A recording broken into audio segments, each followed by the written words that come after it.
नमस्कार दोस्तों, मैं आप सभी भक्तजनों का, श्रोताओं का व सभी स्वजन प्रेमियों का मैं अपने इस चैनल पर एक बार फिर से स्वागत, वंदन और अभिनंदन करता हूँ। भक्तजनों, जैसे कि आप जान रहे हैं, श्रावण का महीना पास में आ रहा है और श्रावण का महीना बहुत ही पवित्र माना जाता है। विशेषतः शिव पूजन के लिए इसके आराध्य देव भगवान शिव हैं। मैं आपको यह बताना चाहता हूँ, इसमें शिव आराधन तो सब करते हैं, परंतु उस शिव आराधन को हम किस तरीके से करें ताकि हमें उत्तम से उत्तम फल की प्राप्ति हो।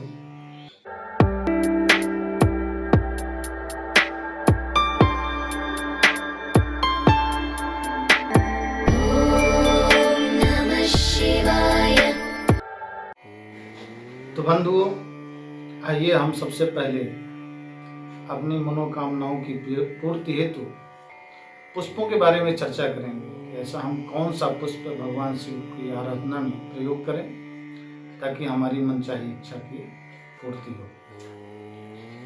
तो दोस्तों, सबसे प्रथम तो लक्ष्मी की प्राप्ति है। ऐसा कोई भी नहीं है जिसे आज धन की आवश्यकता ना हो, लक्ष्मी की आवश्यकता ना हो। तो जो भी प्राणी लक्ष्मी की प्राप्ति हेतु भगवान शिव की आराधना करना चाहते हैं, तो मेरा परामर्श है कि लक्ष्मी की प्राप्ति हेतु वह जो है पूरे सावन में कमल का पुष्प अथवा शंख पुष्पी या जूही के पुष्प से भगवान शिव की प्रतिदिन आराधना करे, निश्चय ही उससे लक्ष्मी की प्राप्ति होगी। आगे हम बात करते हैं, दूसरी समस्याएं हैं विवाह की। तो दोस्तों, इसके लिए भगवान शिव का जो है बेला का फूल अर्पित करके पूरे सावन यदि वह पूजन करे तो निश्चित ही शीघ्र उसका विवाह होगा।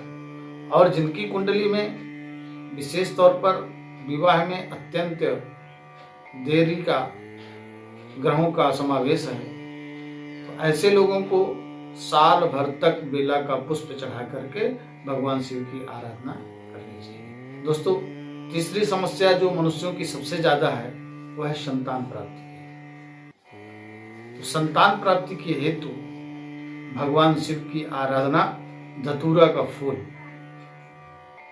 को चढ़ा करके यदि भगवान शिव की आराधना की जाए तो निश्चय ही उसे पुत्र की प्राप्ति होती है। और यदि 1 वर्ष वह लगातार पूजा करता रहे तो बंध्या को भी पुत्र की प्राप्ति होती है, ऐसा शास्त्रों में कहा गया है। अब चौथा सुख चाहता है मनुष्य वाहन सुख।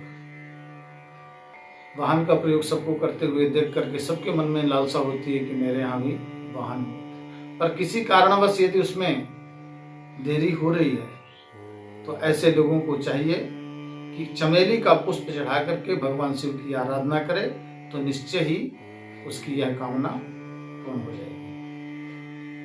समस्या आती है आयु की। तो दोस्तों, बहुत सारे लोगों की जन्म कुंडली में अल्पायु योग होता है। लंबा जीवन सभी चाहते हैं, शरीर को स्वस्थ रखना सभी चाहते हैं। तो दोस्तों, दूर्वा के अंकुरों से भगवान शिव की आराधना करने से निश्चय ही आयु में वृद्धि होती है। मानसिक तनाव को दूर करने के लिए शेफालिका के पुष्पों से भगवान शिव की आराधना करने से निश्चय ही मानसिक तनाव से मुक्ति मिलती है। गृहस्थी में सबसे ज़्यादा सुख और समृद्धि की आवश्यकता होती है।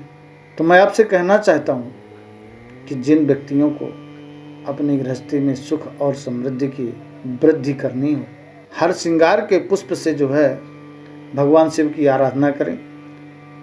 और इस तरह से भगवान शिव की आराधना करने से निश्चय ही उनकी गृहस्थी में सुख और समृद्धि की प्राप्ति होगी। अब सबसे अंत में सुख और शांति की प्राप्ति के बाद मनुष्य की इच्छा होती है मोक्ष प्राप्त करने की। तो मोक्ष प्राप्त करने के लिए भी हमारे पुराणों में बहुत सारे उपाय बताए गए हैं। भगवान शिव की आराधना तुलसी की मंजरी अथवा श्वेत कमल से यदि की जाए तो निश्चय ही उसे मोक्ष की प्राप्ति होती है।